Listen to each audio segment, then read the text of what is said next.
We have a bunch of stuff to cover here in today's video. A lot on the Cold War Zombies DLC 4 map. Some new teasers were posted today. Some Easter eggs are being hinted at. We'll talk about that map. What are we going to see? Some new perks, all of that good stuff. Treyarch posted a new cutscene that brings us into Season 6. Some storyline revealed there. We're going to talk about what else we're going to see for Season 6 and some stuff on the Vanguard beta and what we're expecting for that game. Our final thoughts on that. So if you guys are new and would like to subscribe, I would greatly appreciate that. And be sure to drop a like on the video as well. First, a quick update on the overall marketing and teaser schedule for Season 6, and more specifically the DLC 4 Zombies map. For the past week and a half, we've been seeing a bunch of different DLC 4 teasers for this final map, where the map is located, some storyline, Zykov, the new teaser that we're going to cover today later on in the video. But other than that, we haven't really seen much of any marketing for this final season in the game. Usually they say, get ready next week for some more Season 6 reveals, teasers, gameplay. They give us a better idea as to what we're getting a bit further in advance. The only real exception to that has been Season 5 and Season 5 Reloaded, where before those updates came out, we barely saw any teasers. A gameplay trailer was only released a day before Season 5 came out, and we barely had any understanding as to what those two updates were all about until right before the update came out. So other than that, the past couple of seasons, 1, 2, 3, and 4, we had a lot of time to prepare and get hyped and get ready for this final update. But this time around, as we've said, this update, Season 6, is coming very soon. Exactly 2 weeks from today, it will be releasing. That's going to be on Thursday, October 7th, barring any delays. And what this means to me is, okay, we've been seeing pretty much just the DLC 4 teasers. We know we're getting this round-based map at the launch of Season 6. That's going to be a pretty big deal, and I'd expect the launch of Season 6 to be mostly about the new Zombies map, the final Zombies map in the game, just as Season 4 Reloaded was pretty much all about Mardertoten. The roadmap was the Mardertoten theme. It was fairly evident that that was the biggest part of that update. But for Season 6 now, what about the rest of the game? You have Warzone, you have multiplayer. What else are we going to see? And potentially, this season could actually be a pretty small season in terms of the overall content that we're going to see, and that may suck for other fans of this game that don't just play zombies. When this season releases on October 7th, we're only going to have about a month until Vanguard officially releases, and if you think about when Season 6 Reloaded would be, if you go halfway through a normal season's length, which is 55 days, you add 27.5 days to October 7th, or whatever the number is, you get the midpoint, which is the day before Vanguard releases. It's Thursday, November 4th or something. So that doesn't make any sense to me. I don't think they would have a reloaded update for Season 6 for Black Ops Cold War right before, the day before Vanguard officially releases. And actually on that Thursday, Vanguard will be out and playable for several regions across the world. That makes zero sense to me. So to me, whatever we get at the launch of Season 6 and whatever is in season, so that means it'll be releasing at some point later on in October, that's going to be all we get. So this season is pretty much half a season, and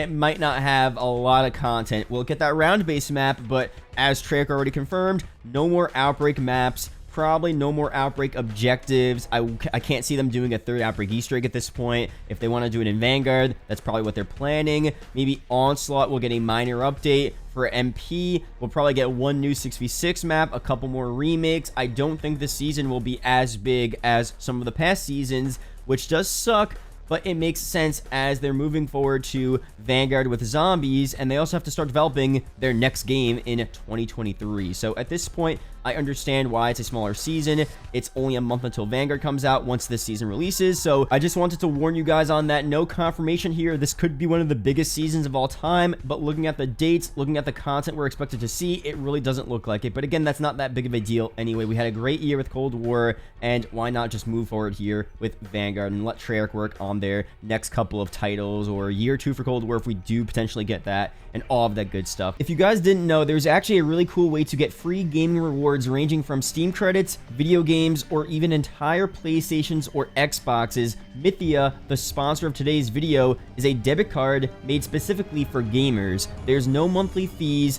no application fees, and no minimum balance required. Pretty much how this works is every time you use the card, you get to open a virtual box with a random gaming reward. You could also complete weekly challenges to earn bonus gaming rewards. For example, these challenges could be just to save $50 during the week, or use the Mythia card at a coffee shop. You can also team up with your friends to amplify and increase the rewards you will receive. And again, every single time you use the Mythia card, you will be rewarded. So be sure to click the link down below in the description to get your Mythia card today. Sign up on the Mythia website or on the app and start earning all of these great gaming rewards. Let's go through here now. The new Zombies teaser today for DLC 4 Cold War Zombies. This is very interesting. So Treyarch tweeted out something big is coming, pause, Zombies Season 6, and let's read what this says here. Exo-scientific phenomena Omega. Redacted has been designed to the appropriate specifications required to hold Redacted. Height, width, and length must be exact. Based on our information, this is the approximate size of Redacted. Walls of chamber should be Redacted, which should nullify any of Redacted unnatural abilities. Approved by Dr. William Peck, March 28th, 1985. So super interesting stuff here. Of course, people are trying to figure out what is Redacted here. Storyline wizard Eric Maynard is definitely trying. He says Forsaken something is in the censored part. This is definitely the device they're going to use to capture him, or at least attempt to. So that makes a lot of sense. If you look closely, that first word does kind of look like Forsaken, and then I can't really make out the rest. Leave your ideas down below as to what might be behind this black bar, but that generally makes sense here. The theme of this map is that Omega and Requiem are both trying to fight and defeat the Forsaken. Omega has set up shop already in the red light, green light area in Ukraine. They have their facilities. They're working on doing that. So clearly this could be one of those things that they're trying to, use to defeat the Forsaken. But on the right here, this huge thing is also redacted, and some people are colorizing the image, trying to get rid of the black part. And what you could see here is that it looks very similar to Sophia from Gorod Krovi, which is super, super crazy. Back on that map in Black Ops 3, she would give you challenges you would complete around the map to further progress in the Gorod Krovi Easter egg. I don't know if that's going to have the same type of effect here, where you're going to have a Sophia-like device, or it literally will be Sophia returning again, and it'll be the same type of thing where you just complete challenges to progress in the Easter egg. Will it have some type of other usage? Is it also being used to defeat the Forsaken, to, get Zykov out of the Dark Aether, whatever they want to do there? Maybe. We'll see very soon, but super interesting throwback to Gorod Krovi. Super fire map. Definitely a goated map back from BO3. I wonder if there's going to be any references to this map besides for just this Sophia device. Keep in mind, these two maps are located in the same general area. The new DLC 4 map, Ukraine, Gorod Krovi somewhere in Russia. So, maybe there is some similarities here. So, we'll see very soon what happens. But if this map is kind of a Gorod Krovi type of map, that would be so, so cool. Gorod Krovi, the map layout was sick. Super close quarters, really interesting design choices, and the layout of the map was sick. The boss fight was one of the best boss fights of all time, honestly. The Nikolai mech, whatever that was. I mean, really sick. So, again, let me know down below if you want this map to be kind of similar to Gorod Krovi in essence, in that type of way. But today, Treyarch also gave us another teaser for this next update. They released the Season 5 outro cutscene. This one was pretty sick. We have Frank Woods, Hudson talking about what's going on with Adler. Hudson says Adler's been off the grid, working on something in Verdansk. We have no idea what he's been doing. We'll have to pull him in, go find Mason. He knows what has to be done. They think Adler has been compromised, brainwashed, and they're going to get Mason to go out and, I guess, kill Adler at the beginning or end of Season 6, whenever that actually happens. So, super crazy stuff here. For the overall storyline of Cold War, it's going to be interesting to see how it actually ends, if there will be some type of cliffhanger. We'll see very soon, but Adler dying, I feel like for the most part was expected. We knew ever since he was first brainwashed, or there was a theory of him being brainwashed. I kind of expected this to happen at this point, but let me know down below. It's going to be cool to see if, again, they do have a cutscene specifically where Mason confronts, finds, and kills Adler. That's going to be a really sick cutscene, so we'll be waiting for that. That should be releasing very, very soon. But some more stuff here now with Zombies overall. I wanted to go through some more Black Ops 4 perks just to get myself accustomed with what we might see in this final perk. I don't think this perk will just be a straight up BO4 perk. I do think it will be a combination of a lot of different perks. and a lot of the BO4 perks I just don't know of because I barely played that game. So I was looking at my comments of my video 2 days ago I uploaded. I asked you guys what other perks you want to see. I still want to make a separate perk video, but here are 2 perks I do want to talk about. We have Blaze Phase. Someone commented they should add Blaze Phase to this game. So what is Blaze Phase exactly? With Blaze Phase active, when the user crouches, the area around them will glow orange with the sound of steam boiling over until the screen starts to burn around the edges. Uncrouching during this will send the user straight forward at extreme speeds, killing or knocking down zombies in the way. After this, the perk will be in cooldown and cannot be reactivated until fully charged. While Blaze Phase is under the modifier slot and with all 4 perks active, it gains the ability to be charged into an additional state, changing the hue of the aura to that of blue. When discharged at this level, the dash itself becomes infinite in range and will only stop on impact with a surface. This seems like a pretty interesting perk idea. I could see why some people would want to use this, especially back in BO4, but for this game, Treyarch probably looked at this perk and said, well, this is most likely going to be a field upgrade ability, and maybe they already kind of indirectly brought that into the game. It almost reminds me of some type of Aether Shroud vibe, where if you're crouched, you're, in this orb, and then you uncrouch, and then you kind of get out of a corner, or you get out of being trapped from zombies by, sprinting at extreme speeds and killing or knocking down any zombies in your way. Kind of similar to Aether Shroud, where you teleport out of the way, you have this invincibility for a couple of seconds. Maybe that's a very loose relation there, but that's just what I'm thinking of. It seems like some type of, family. It's in that Aether Shroud family, so if you get what I'm saying there. But could this be a part of this final perk? Could this be one of the top tiers, tier 3, 4, or 5? Maybe? I'm not sure, honestly, so let me know down below if you would want to see this brought together into a perk, the final perk in this game. Another perk here, Stone Cold Stronghold. Let's read this one. When purchased, it will allow the player to create a blue circle on the ground by standing in place for a few moments. While the player is within the circle, they will receive a damage boost against enemies and slowly gain armor over time. When Stone Cold Stronghold is selected as the modifier perk and the player has all of their other perks, it will grant the player increased damage boosts and armor whenever enemies are killed within the circle. So I don't see this being a perk in this game, honestly. I mean, again, it's a field upgrade type of vibe, giving me, Ring of Fire vibes in a sense. I can't see them having another version of this in this game. Again, this could be the direct inspiration for some of these other field upgrades. A lot of the BO4 perks had abilities that would be field upgrades in Cold War Zombies. So again, to me, this one, more of a field upgrade vibe. I could see another version of this being implemented into the perk. Maybe this could be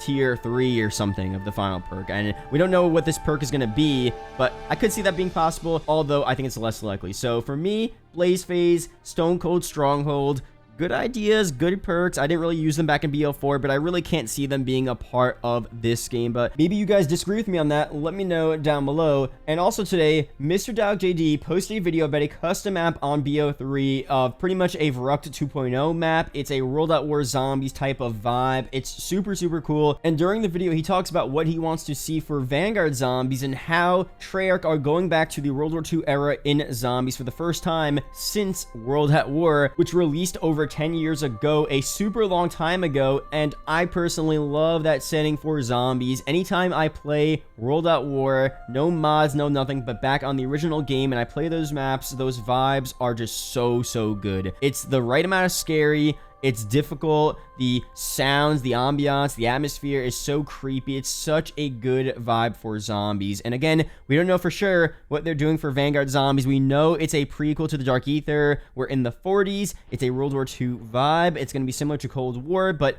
also in, again, World War II. So hopefully they bring back vibes like we see here on this custom map that are similar to Verrucht, World at War Zombies, the overall ambiance, atmosphere, colors, close quarters. I love all of that stuff for a zombies map, but still keep the core gameplay mechanics of Cold War Zombies that all of us really love now. The crafting table, the salvage system, all of the other leveling up systems that we have in the game. The Cold War mechanics are so good. So to have that brought together with World War II vibes, World at War vibes, to be more specific, what we're seeing here up on screen would be so cool in my opinion. So let me know how you feel about that down below, and I'll probably start playing a bunch of these custom maps that fit this World War II theme. Maybe we'll go back to World at War. I'll play it on stream, and we'll see if we want these vibes in Vanguard. So be on the lookout for that stream coming very soon. But some stuff here now on the Vanguard beta. Modern Warzone tweeted this out: continue giving constructive feedback for Vanguard on social media. Sledgehammer is listening. So super important here. The Vanguard beta for me was pretty fun. There's a lot of stuff I definitely want changed for the overall game, and Sledgehammer has said they are super open to good and fair criticism. So be sure to always voice your opinions in a respectful manner, because chances are, if enough of you guys do actually have an opinion, they might change it. So let's go through some of the things we want to change here. MW2 Ghost says this: extend the length of the final kill cam. It's currently too short and cuts off abruptly. For example, if someone gets a long distance throwing knife kill, the cam starts when the blade is already midway through its journey. Would be cool to see it being thrown. I personally 100% agree with this. I've gotten so many super good kill cams that I kind of want to show off in the lobby, and it always cuts off. It's always midway. They cut off the most important part of the actual kill cam, or if it's the best play of the game. They rarely show when you're actually getting the best play of the game, but they show when you get 2 kills, a double kill that was super basic. So that's just a beta thing. Hopefully they do fine-tune that for the final version of the game. And for Vanguard overall, this could pertain to zombies as well. MW2 Ghost says this: do you want the final mastery camo to be animated in Vanguard? Of course, most people are saying yes. I don't know why you would say no. I guess some people might not prefer the animation, but really, the animated camos are always so sick. Animated wild colors and patterns for zombies mastery camo, volcanic eruption, red dark ether. For multiplayer, animated something like exclusion zone maybe. So for zombies, of course, that would be so sick. We know now the dark ether, the vibes of it are going to be kind of red, at least according to the rumors. We're going to have this red, hellish, devilish dark ether this time around. So having this mastery camo being this crazy volcanic animated red camo would be so sick. So hopefully they do go in that direction for MP as well. I would love to see that. But overall, for zombies, that would be so fire. So hopefully they do make animated camos. Who cares? That's World War II. It's not realistic. I don't personally care at all. I just want a really sick camo. And every time they say they're doing a realistic game, a couple months later, they add some crazy anime skin. So, I mean, who really cares about the realistic? I mean, for campaign, realism is good, and it's important. But for multiplayer, for zombies, you know, you could stretch the boundaries a little bit to have a little fun. And I'm definitely all completely down. I'm 100% down for a red dark ether animated camo. So let me know down below your opinions on that. But that's pretty much it here for this video. Thank you guys for watching. Hope you guys did enjoy. There are 2 videos up on screen that may interest you, so be sure to check one of them out. Really do appreciate it, guys. Shout out to the YouTube channel members as always, and I will see you guys in the next video or live stream. Peace out, guys.